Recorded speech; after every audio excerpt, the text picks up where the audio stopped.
Telecena Internacional denuncian al presidente de Brasil, Jair Bolsonaro, ante la Corte Penal Internacional por su gestión ante la pandemia de coronavirus. El mandatario es acusado de genocidio y crímenes de lesa humanidad debido a su postura frente a los casos de COVID-19 que afectan a su país.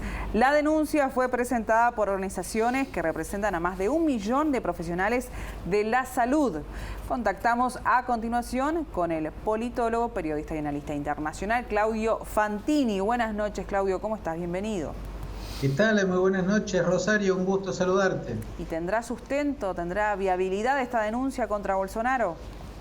Yo creo que sí, y en principio desde el mundo se entiende su lógica porque ha estado a la vista del mundo, no solamente del Brasil, la actitud que tuvo Bolsonaro desde un primer momento. Yo diría, Rosario, que los gobernantes pueden dividirse en dos grandes grupos en la lucha frente a la pandemia: los que actuaron responsablemente y los que actuaron irresponsablemente.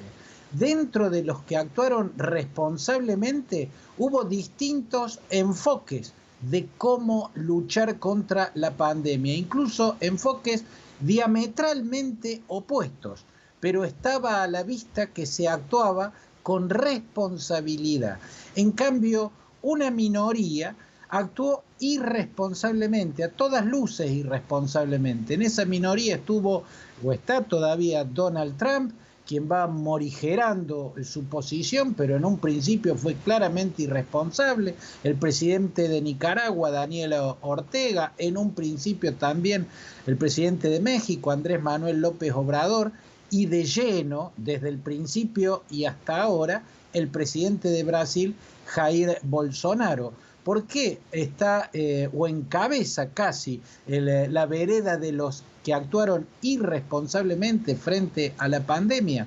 Porque dejó al país sin una coordinación central en la política sanitaria para contener la pandemia, porque atacó a los gobernadores que quisieron tener sus propias políticas contra la pandemia. Claramente, sobre todo, el caso del gobernador João Doria de Sao Paulo, el gobernador Wilson Witzel de Río de Janeiro, que no son gobernadores de la izquierda, al contrario, pertenecen a la derecha en el arco político brasileño y sin embargo fueron saboteados y atacados permanentemente desde el Palacio del Planalto. Además, saboteó el distanciamiento social, lo hacía públicamente al sabotaje contra el distanciamiento social, incluso encabezando actos en los cuales la gente estaba, sus simpatizantes, estaban amontonados y ninguno llevaba barbijo y el presidente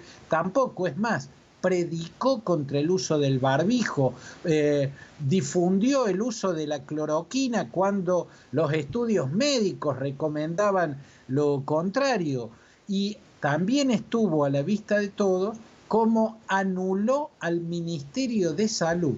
En el escenario de una pandemia, Bolsonaro dejó a su país sin un Ministerio Nacional de Salud. Primero, porque se peleaba permanentemente con el primer ministro de Salud que tuvo, que era el doctor Luis Enrique Mandetta, al que lo terminó sacando. Luego se peleó también con el doctor Nelson Teich, a quien había puesto en reemplazo de Mandetta. También lo terminó sacando. En la actualidad hay un militar que no sabe de política sanitaria y sin embargo está ahí como un símbolo de que el Ministerio de Salud en Brasil ha sido desactivado. Y ha sido desactivado en el medio de una pandemia. Todo esto está a la vista y todo esto es lo que sustenta una denuncia como la que han presentado los sindicatos y colegios médicos que representan a tantos trabajadores de la salud ante el Tribunal Penal, la Corte Penal Internacional de La Haya, Rosario. Bien, Miguel, te habla Claudio, buenas noches. Hola Miguel, ¿cómo estás? Muy bien, espero que tú también. Para una respuesta final y breve, ¿esto tiene algún tipo de consecuencias de prosperar en lo personal para Bolsonaro o es lo simbólico? Me da la impresión de que existe una posibilidad de prosperar no es fácil, no es un tema fácil.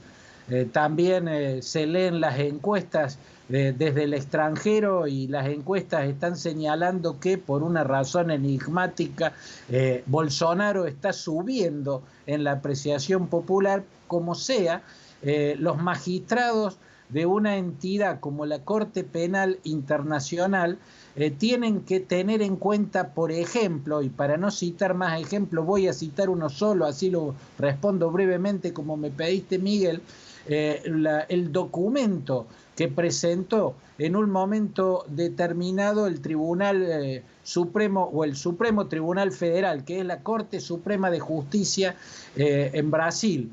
Uno, a través de la pluma de uno de los jueces supremos, del doctor Gilmar Mendes, le advertían al presidente de Brasil que no incurriera en políticas públicas de carácter genocida.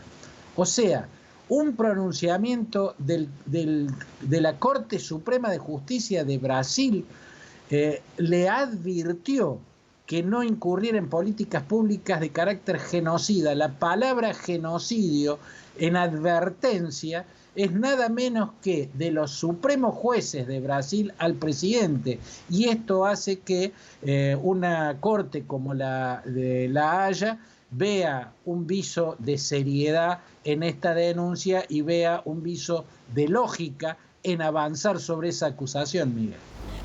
Muy bien. Gracias, Claudio. Hasta cualquier momento. Ha sido un gusto. Buenas noches.